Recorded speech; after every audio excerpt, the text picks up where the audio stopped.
Bon, his petite histoire wow numéro 3. Donc, je vais vous raconter un autre petit bout, une autre histoire.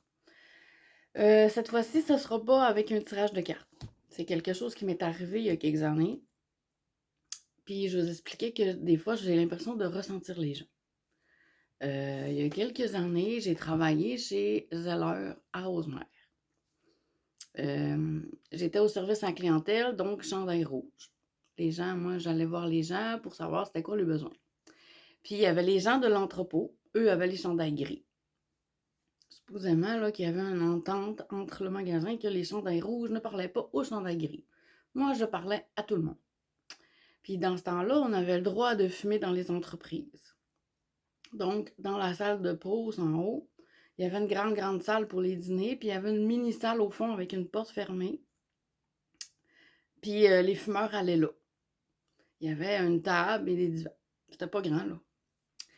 Il y avait une fille que moi j'aimais bien, qui elle s'occupait de l'étiquetage. Puis on se parlait comme ça, de nos vies. Je la trouvais d'adon. Je trouvais qu'on s'entendait bien, elle avait l'air gentille. Puis des fois, quand tu as besoin de quelque chose dans l'entrepôt, puis que tu as quelqu'un de proche qui t'aime bien, ben ça va plus vite. Donc on s'entraidait beaucoup. Puis elle, quand elle voulait pas s'occuper des clients parce qu'elle avait pas le temps, ben moi j'allais m'occuper des clients. C'était un service, tu sais, dans le fond. Cette fille-là, un matin, je suis arrivée pour aller travailler. Puis quand je suis rentrée dans le fumoir, il y avait plein de monde autour d'elle qui essayait de remonter le moral. Ma boss, les responsables, les gens qui commençaient le journée aussi. Donc, le monde essayait d'y parler. J'ai attendu que ces gens-là sortent de la pièce. Puis, j'y ai dit, ça va pas, hein. J'ai dit, es-tu ouverte d'esprit? Elle m'a dit, ben oui. J'ai dit, ben, ce que je vais te dire, il faut que tu sois prête à le savoir, à le recevoir.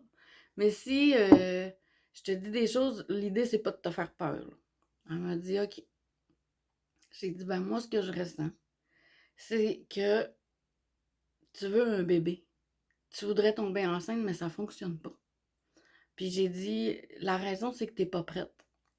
Elle m'a dit, comment ça, je suis pas prête? Elle a dit, j'arrête pas d'essayer, puis ça fonctionne pas. J'ai dit, oui, mais ta vie est pas prête. T'es pas installée pour avoir un bébé. T'es pas rendu là. Elle m'a dit, comment ça? Ben, j'ai dit, premièrement, là, mais que tu aies un enfant, de un, il faut que tu changes de travail. Tu vas travailler ailleurs. Tu vas travailler avec ta famille. Je te vois travailler avec des hommes. Je sais pas si tu vas travailler avec ton père, ton frère, ton beau-frère, ton beau-père, peu importe. Je vois quelque chose de familial, puis tu vas travailler avec eux autres, puis je te vois assis dans un bureau. Puis ce sera pas avant le mois de mai si tu tombes enceinte. Parce que ta vie doit changer. Elle m'a dit, ben voyons donc, ça fait des années que je travaille ici, j'ai pas l'intention de changer de travail. Ben j'ai dit, peut-être, mais c'est ça qui va arriver. Moi, cette fille-là, comme je vous ai dit, je m'entendais bien avec elle. Fait qu'un jour, j'avais parlé de livres. Puis moi, j'avais proposé de lire ce livre-là. C'est un livre qui parle de qu'est-ce qu'ils ont trouvé dans les fouilles archéologiques, puis qu'est-ce qu'ils en ont déduit comme le cerveau est fait comment, il est évolué comment. Je trouvais ça vraiment intéressant. Donc, j'ai prêté mon livre. Moi, j'avais oublié que j'avais prêté ce livre-là.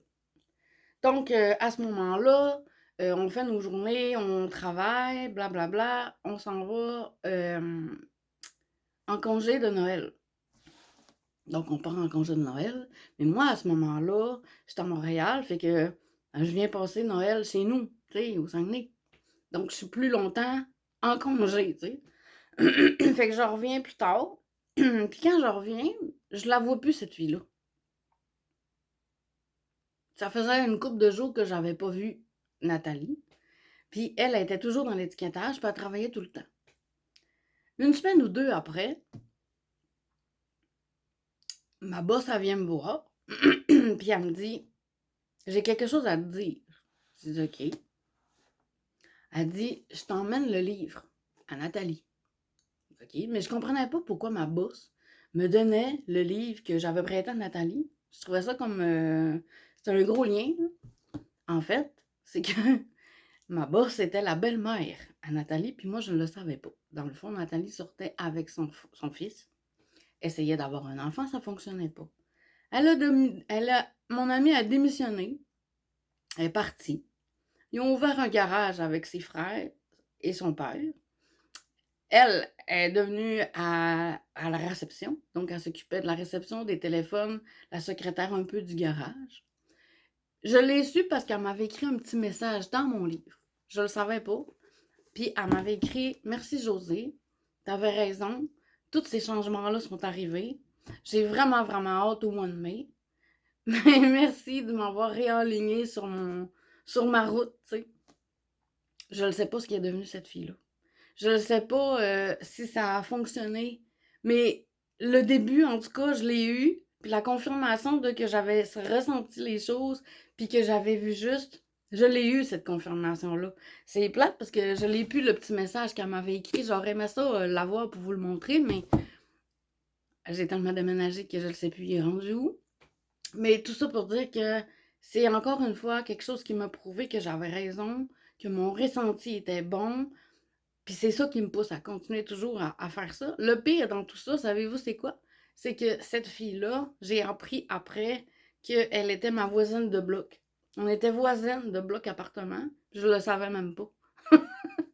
Fait que, tu sais, on travaillait ensemble, mais je savais à peine, tu sais, on parlait de travail, on parlait de la vie en général, mais jamais en profondeur comme ça, fait que je connaissais rien d'elle.